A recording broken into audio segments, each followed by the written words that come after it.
ആൾക്കാരുണ്ട് അവിടെ? ആണോ ആണോ, അതേ എടുക്കാം.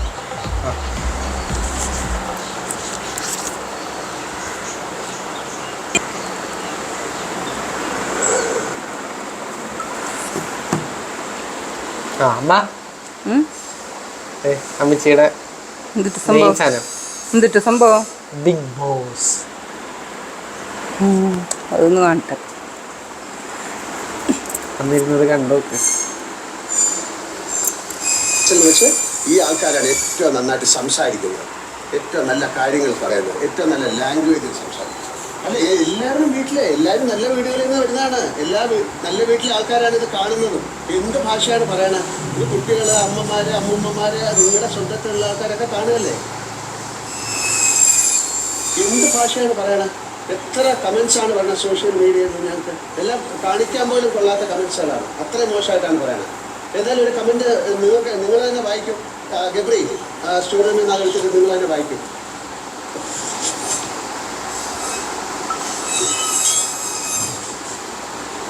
വായിക്കൂ, എല്ലാവരും കേൾക്കട്ടെ. അത് എഴുതിയിരിക്കുന്ന ആരാണെന്ന് കൂടെ പറയണം. ബാക്ക് ടു മൈ ലൈഫ് അല്ലേ? അതെ, ബാക്ക് ടു മൈ ലൈഫ് എന്ന അക്കൗണ്ടിൽ നിന്ന് വന്നിട്ടുള്ളൊരു കമൻ്റാണ്.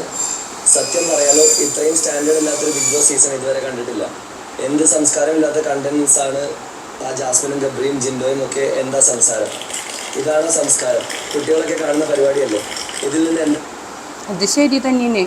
വളരെ മോശമായിട്ടുള്ള കാര്യങ്ങൾ ഇപ്പോൾ ബിഗ് ബോക്സിൽ നടന്നുകൊണ്ടിരിക്കുന്നത്. കാരണം മക്കളും അമ്മയും അമ്മാവന്മാരും ഒരുമിച്ചിരുന്ന് കാണുന്ന ഒരു സംഭവമാണ്. സംഭവം ശരിയാണ്. പക്ഷെ ഒരു എൻജോയ്മെന്റിന് നമ്മത് കാണുമ്പോൾ അവരുടെ സംസാരവും പ്രവൃത്തിയും മറ്റുള്ള ബിഗ് ബോസിനേക്കാളും വളരെ മോശമായിട്ടാണ് ഇത് പോകുന്നത്. കണ്ടിരിക്കാൻ തോന്നണില്ല ഇപ്പൊ.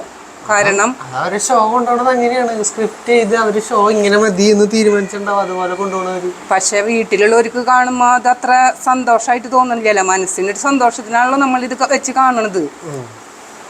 ഇതിപ്പോ ഇങ്ങനെ പോവാണെങ്കിൽ ഇത് കണ്ടിട്ട് ഇപ്പൊ എന്താ അതില് മാന്യുള്ളത്? ഒരു രസത്തിന് നമ്മ ടി വിക്കില് കാണുന്നത്. കഴിഞ്ഞ പ്രാവശ്യമൊക്കെ ഇതിനേക്കാൾ എത്രയോ നന്നായിട്ടാണ് പോയത്. ആ അഖിൽമാരൊക്കെ ദേഷ്യപ്പെട്ടെങ്കിൽ അവരുടെ ഇതൊക്കെ കാണാൻ ഒരു രസം ഉണ്ടായിരുന്നു. ഇതിപ്പോ അങ്ങനെയല്ല. ഇത് ഏത് നേരവും മനുഷ്യനെ ഒരു വെറുപ്പിക്കണ പോലത്തെ ഒരു സംഭവമാണ് അവിടെ കൊണ്ടു നടക്കുന്നത്.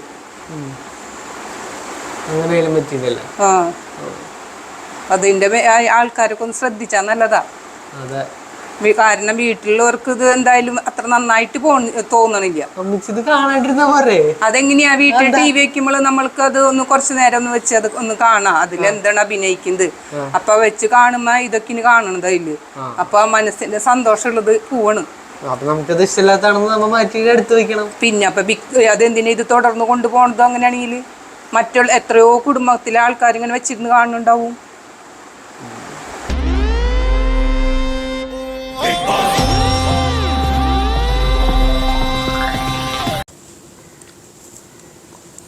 ഈ അച്ഛനോട് പോയി കിടക്കാടാ. അല്ല, കുറെ നേരം പോയിട്ട്. ഇത് തേങ്ങയാണ്. കുറെ നേരം ഇവിടെ ഇരിക്കണേ. എവിടെ പോയി എന്തിനാ പോയെങ്കിലത് അറിയില്ല. വന്നച്ചമാര് ചൂടും. അതേ വന്നുണ്ട്.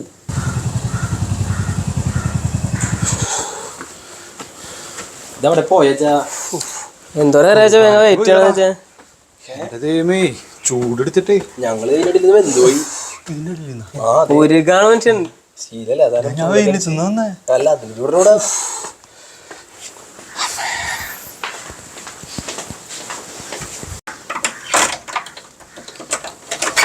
ോട്ടെ. അല്ല, ഇവിടെ നിൽക്കട്ടെ, ഞങ്ങൾ ഡ്രസ്സ് മാറിയിട്ട് വരാം.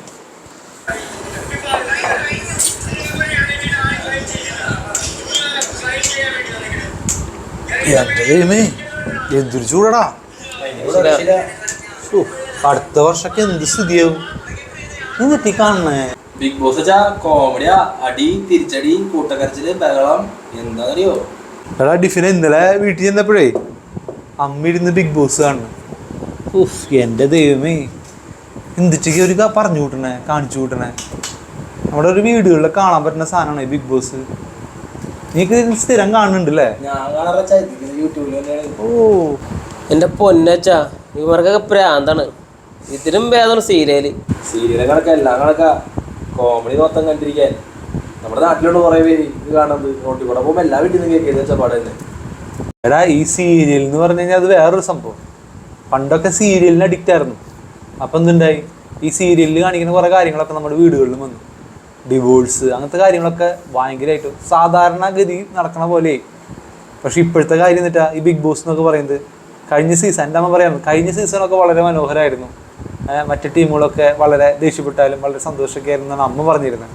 പക്ഷെ ഇപ്പോഴത്തെയോ വൾഗർ കൊണ്ടുവന്നേക്കാം, കുറേ വൾഗാരിറ്റി കൊണ്ടുവന്ന് യുവജനങ്ങളൊക്കെ കയ്യിലെടുക്കാനായിരിക്കാം ഒരു പക്ഷേ. എൻ്റെ പൊന്നച്ചാ അതിൽ ഇടിയൊക്കെയാണ് മൊത്തം. എന്തൊക്കെ നടക്കണേ. ആ സിജോനെ മറ്റേ റോക്കി ബൈ അടിച്ചിട്ടുണ്ടായിരുന്ന നല്ല അടിപൊളി ഒരു പടം കൊടുത്തത് എന്തിട്ടൊക്കെ. പിന്നെ ജാസ്മിൻ എന്തിട്ടൊക്കെ കാണിച്ചു വിടണ അതിൻ്റെ ഉള്ളിൽ. ഈ ബിഗ് ബോസ് എന്നൊക്കെ പറയുന്നത്, അതായത് ഇന്നത്തെ കേരളത്തിലെ ശരാശരി കുടുംബം ഇങ്ങനെയാണെന്ന് ഇന്ന് ടി വിയിലൂടെ വിളിച്ചു പറയാണ്. ഒന്ന് ആലോചിച്ച് നോക്കിയാൽ, മോഹൻലാലിൻ്റെ പോലെ വലിയൊരു താരം ആളാണത് കൺട്രോൾ ചെയ്യുന്നത് അല്ലേ. അപ്പോൾ ഇങ്ങനൊരു സംഭവം വരുമ്പോൾ ഒരുപാട് പേര് ഇത് കാണാനായിട്ടുള്ള ടെൻഡൻസി ഉണ്ടാവും. പ്രത്യേകിച്ച് ഇനി വൾഗർ കൂടി കയറ്റി വെച്ചേക്കാണ് അവർ.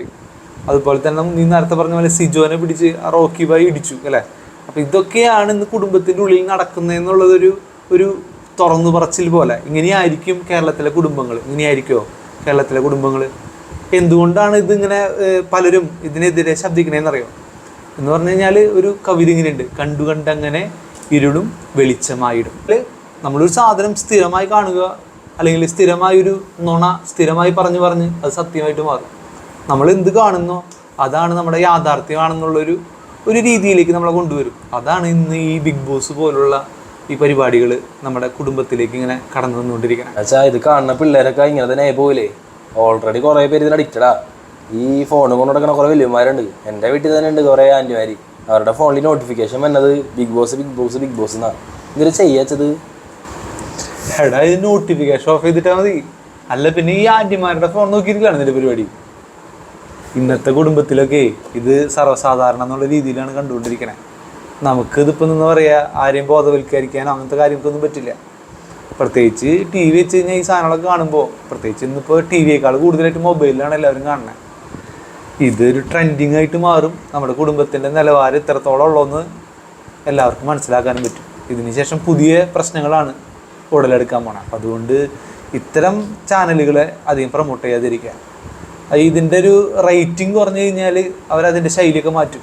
നിങ്ങൾ കണ്ടല്ലേ ന്യൂസിലൊക്കെ ഒരു ചോദ്യം ചോദിച്ചു കഴിഞ്ഞ് കഴിഞ്ഞാൽ അവരതിൻ്റെ റേറ്റിംഗ് നോക്കുന്നുണ്ട്. അപ്പോൾ തന്നെ അത് റേറ്റിംഗ് കുറയുകയാണെങ്കിൽ അടുത്ത സെക്ഷനിലേക്ക് അവർ കിടക്കും. അപ്പോൾ നമ്മൾ തന്നെ ഇതിനൊന്ന് പ്രൊമോട്ട് ചെയ്യാണ്ടിരുന്ന് കഴിഞ്ഞാൽ, അല്ലെങ്കിൽ ഇത്തരം കാര്യങ്ങളൊന്നും വലിയ ഫോക്കസ് ചെയ്യാണ്ടിരുന്ന് കഴിഞ്ഞാൽ ആ സബ്ജക്റ്റ് തന്നെ മാറ്റിയെടുക്കാനായിട്ടുള്ള സാധ്യതയുണ്ട്. എൻ്റെ പൊന്നച്ചാ ഇത് മൊത്തം സ്ക്രിപ്റ്റഡാ. ഇതൊക്കെ സ്ക്രിപ്റ്റഡാ. പിന്നല്ലാണ്ട് എൻ്റെ പിറകെ കളിക്കാൻ എന്തോരം ആൾക്കാരുണ്ടെന്ന് വെച്ചാൽ നമ്മുടെ അമ്മമാർക്ക് വല്ലത് അറിയോ? അവർക്ക് ഒരു എൻജോയ്മെന്റ് ഇത് കാണുന്നു, വലിയ വേർതിരിക്കാണല്ലോ. സീരിയലായിരുന്നു കുറേ പേര്, ഇപ്പം ഇതിങ്ങനെയായി. ഇത് എന്ത് പറയാനാ, സീരിയൽ കൊണ്ട് കുറേ ഡിവോഴ്സുകളൊക്കെ വന്നു. ഇതുകൊണ്ട് ഞാൻ എന്ത് വരാൻ പോണാവോ? എന്ത് പറയാ, ഇനി വന്ന തലമുറ ഇതൊക്കെ കണ്ടാണ് വളരണത്. എന്താവുമെന്ന് അറിയില്ല. ഒരാൾക്കും മര്യാദയ്ക്ക് ബിഹേവ് ചെയ്യാൻ അറിയില്ല. എല്ലാം ഫോണിലാണ്, ഫോണിൽ നിന്നൊക്കെ പഠിക്കണത്. എടാ നമുക്ക് ചെയ്യാൻ പറ്റുന്ന ഒറ്റ കാര്യം മാത്രമേ ഉള്ളൂ. അതായത് ഈ ഇത്തരം പ്രോഗ്രാമുകൾ അല്ലെങ്കിൽ ടി വിയിൽ വരുന്നതോ, ചിലപ്പോൾ ടി വി കാണുന്നവരായിരിക്കാം, ഒരു പക്ഷേ മൊബൈലിലെ നോട്ടിഫിക്കേഷൻ നീ പറഞ്ഞ പോലെ അത്തരം കാര്യങ്ങളൊക്കെ ഒന്ന് ഓഫ് ചെയ്തിടുക. അപ്പോൾ ഇത്തരം നെഗറ്റീവായിട്ടുള്ള പ്രോഗ്രാമുകളിലേക്ക് നമ്മുടെ കുടുംബത്തിലുള്ളവരൊന്നും പോവില്ല. അപ്പോൾ നമുക്കൊരു നല്ല പ്രോഗ്രാമുകൾ കാണാനുള്ള അവസരങ്ങളുണ്ടാവും, നല്ല കാര്യങ്ങൾ കാണാൻ. നേരത്തെ പറഞ്ഞ പോലെ നമ്മൾ എന്ത് കാണുന്നോ അത് നമ്മുടെ ജീവിതവുമായി ബന്ധപ്പെട്ട് വരുന്നുണ്ട്. അപ്പം അങ്ങനത്തെ പ്രോഗ്രാം, നല്ല പ്രോഗ്രാമുകളിലേക്ക് ഫോക്കസ് ചെയ്ത് കഴിഞ്ഞാൽ നമുക്ക് ഇത്തരം പ്രോഗ്രാമുകളെ മാറ്റി വയ്ക്കാൻ പറ്റും അല്ലേ. അപ്പോൾ ഈ ബിഗ് ബോസ് പോലുള്ള ചില പ്രോഗ്രാമുകൾ നമ്മുടെ കുടുംബത്തിനും സമൂഹത്തിനും കൾച്ചറിനൊക്കെ ക്ഷതമേൽപ്പിക്കുന്നുണ്ടെന്നുള്ളൊരു ബോധ്യം നമ്മുടെ കൂടെയുള്ളവർക്ക് മനസ്സിലാക്കി കഴിഞ്ഞാൽ അതൊക്കെ ഒരുപാട് എന്താ പറയുക പോസിറ്റീവായിട്ട് നമ്മുടെ കൾച്ചറിനെ ബാധിക്കും.